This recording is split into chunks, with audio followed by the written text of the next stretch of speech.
자, 이동하면서도 핵심만 쏙쏙 변호사 시험 대비 법학 정리 시간입니다. 오늘은 정말 소멸시효 파트의 심장이라고 할 수 있는 바로 소멸시효의 중단에 제대로 한번 파헤쳐 보겠습니다. 자, 바로 본론으로 들어가 볼까요? 이거 진짜 많이들 헷갈려 하시잖아요. 소송을 딱 걸었는데 아플싸 소송 요건이 부족해서 각하가 돼버렸어요. 그럼 내가 시효를 중단시키려고 했던 그 모든 노력이 다 물거품이 되는 걸까요? 에이, 설마요. 최신 대법원 판례를 들어보시면 아 하고 무릎을 탁 치실 겁니다. 오늘 우리가 함께 정복할 코스는 이렇습니다. 딱 5단계로 시험에 나오는 것만 골라서 중단을 완전히 끝내버릴 거예요. 기본 조문부터 시작해서 헷갈리는 최신 판례, 그리고 답안지에 그대로 쓸 수 있는 비법 문장까지 확실하게 챙겨가시죠? 좋습니다. 그럼 첫 번째 스텝부터 시작해볼까요? 모든 법학의 시작은 뭐다? 바로 조문이죠. 기본부터 탄탄하게 다지고 가겠습니다. 자, 소멸시효의 중단. 여기서 제일 중요한 단어 하나만 꼽으라면 바로 리셋입니다. 잠시 멈추는 일시정지가 아니에요. 그냥 아예 처음으로 되돌려버리는 겁니다. 그동안 흘러간 시간 싹 다 무효가 되고 제로 베이스에서부터 다시 시작하는 거죠. 그럼 이 강력한 리셋 버튼을 누를 수 있는 방법이 뭐가 있을까요? 우리 민법은 딱 3가지를 정해놨습니다. 첫째, 돈 달라고 주장하는 청구. 둘째, 채무자 재산을 묶어버리는 압류나 감류, 가처분. 그리고 셋째, 채무자가 내 빚 있는 거 맞아요 하고 인정하는 승인. 시험에서는 이 3가지가 각각 어떤 구체적인 행동에 해당하는지, 또 그 효과는 어떻게 다른지를 집요하게 물어봅니다. 그리고 169조. 이것도 진짜 기본인데 중요해요. 바로 시효 중단의 상대효 원칙입니다. 이게 무슨 말이냐면 중단의 효과는 딱 그 당사자들끼리만 영향을 준다는 거예요. 채권자랑 채무자, 그리고 상속인 같은 포괄 승계인 정도? 전혀 상관없는 제3자한테까지 효력이 미치지는 않는다는 거죠. 아주 기본이지만 꼭 기억해 두세요. 자, 이제부터가 진짜입니다. 변호사 시험이 사랑하는 파트, 바로 재판상 청구의 함정. 내가 소송까지 걸었는데 이게 만약 실패하면 그때는 어떻게 되는 걸까요? 판례의 세계로 들어가 보시죠. 일단 법 조문만 보면 좀 차갑죠? 170조 1항에 소송이 각하, 기각, 취하되면 시효 중단 효력이 없다고 딱 못 박아놨어요. 와, 그럼 진짜 내 노력은 다 헛수고인가? 싶잖아요. 근데 우리 대법원이 그렇게 채권자를 매몰차게 내버려두지 않습니다. 아주 기가 막힌 예외를 만들어냈죠. 바로 이겁니다. 소송이 각하되기는 했는데 그게 확정되기 전에, 즉 소송이 아직 살아있을 때 다른 액션을 취했다면 얘기가 달라진다는 거죠. 이게 바로 오늘 우리가 정복해야 할 가장 중요한 판례 2020-251403의 핵심 질문입니다. 이 판례의 스토리를 한번 보세요. 진짜 드라마틱해요. 첫째, 시효 완성 직전에 부랴부랴 소를 제기했어요. 둘째, 근데 소송이 진행되는 동안 혹시 몰라서 채무자 다른 재산에 압류를 걸어뒀죠. 셋째, 그런데 아뿔싸 처음 제기했던 소송이 각하가 돼버렸어요. 자, 이럴 때 대법원은 뭐라고 했을까요?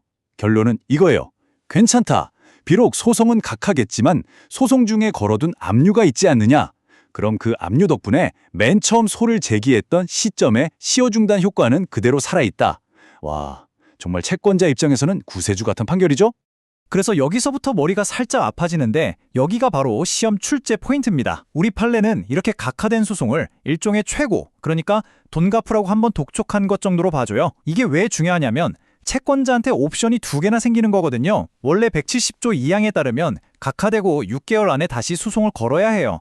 근데 이걸 최고로도 봐주니까 174조에 따라서 6개월 안에 소송 말고 압류 같은 다른 조치를 해도 똑같이 시효 중단 효과를 인정받게 되는 겁니다. 결국 170조와 174조가 겹치면서 채권자를 이중으로 보호해주는 셈이죠. 사례 문제에서 이 논리를 쓸 수 있느냐 없느냐가 점수를 가를 겁니다.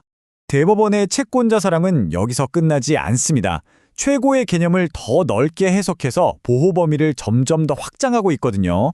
최신 판례는 어디까지 갔는지 한번 보시죠. 자, 이 판례 2020-46663. 이건 정말 혁명적입니다.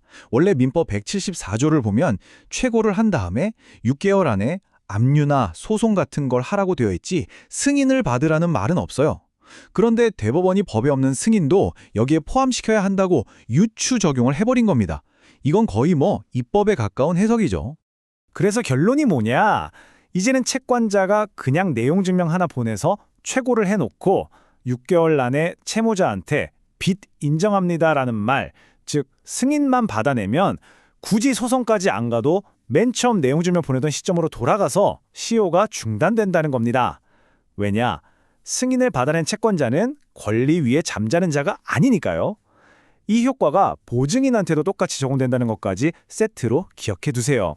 좋습니다. 이렇게 우여곡절 끝에 시효를 중단시켰어요. 그럼 완전히 리셋된 이 시효의 시계는 대체 언제부터 다시 똑딱거리기 시작할까요? 앞서 말했던 리셋 버튼의 근거 조문이 바로 이 178조입니다. 포인트는 중단 사유가 종료한 때부터 새로 시작한다는 건데요. 그럼 이 종료한 때라는 게 구체적으로 언제일까요? 중단시킨 방법에 따라 다 달라집니다. 이건 그냥 외우셔야 돼요. 재판상 청구로 중단시켰다면 판결이 확정된 때부터 새로 스타트. 압류나 가압류로 중단시켰다면 그 절차가 끝났을 때, 예를 들어 압류가 풀렸을 때부터 스타트. 마지막으로 채무자의 승인을 받아서 중단시켰다면 그 승인의 의사표시가 나한테 도달한 때부터 새로 10년 혹은 3년의 카운트가 시작됩니다. 이 기산점 헷갈리면 사례 문제에서 기간 계산 다 틀립니다. 조심하세요. 자, 이제 이 모든 걸 갈고 닦아서 실전 답안지에 어떻게 녹여낼지 그 비법을 알려드리겠습니다. 이걸 그대로 쓰면 점수가 따라올 겁니다. 이 문장은 그냥 복사해서 머릿속에 붙여 넣으세요.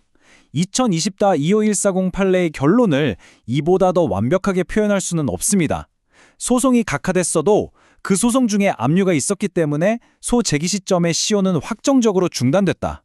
이 한 문장이면 채점가는 이 친구 공부 제대로 했네 라고 생각할 수밖에 없어요. 그리고 모든 법리 검토가 끝났으면 마무리는 이렇게 하는 겁니다. 따라서 채권자 갑의 주장은 타당하고 채무자 을의 소멸시효 완성 주장은 이유 없다. 이런 식으로요. 결론은 항상 명확하고 자신감 있게, 그래야 좋은 인상을 줍니다. 마지막으로 최종 점검. 이것까지 챙기면 완벽합니다. 주된 권리, 즉 원금 채권의 시효가 중단되면 이자 같은 종된 권리의 시효도 당연히 함께 중단된다는 거. 그리고 시효 완성의 이익은 미리 포기할 수 없다는 점. 이런 부수적인 쟁점들도 함께 버무려서 답안을 작성해야 풍성한 답안이 됩니다. 특히 기산점과 중단 사유, 이 두 개념은 절대 헷갈리시면 안 됩니다. 오늘 우리는 시효를 리셋시키는 중단을 완벽하게 정리했습니다. 그런데 시효에는 중단 말고 정지라는 쌍둥이 같은 녀석이 또 있어요. 리셋시키는 중단과 잠시 멈추게 하는 정지. 이 둘은 이름은 비슷하지만 효과는 하늘과 땅 차이거든요. 그 결정적인 차이점, 다음 시간에 속 시원하게 파헤쳐 드리겠습니다.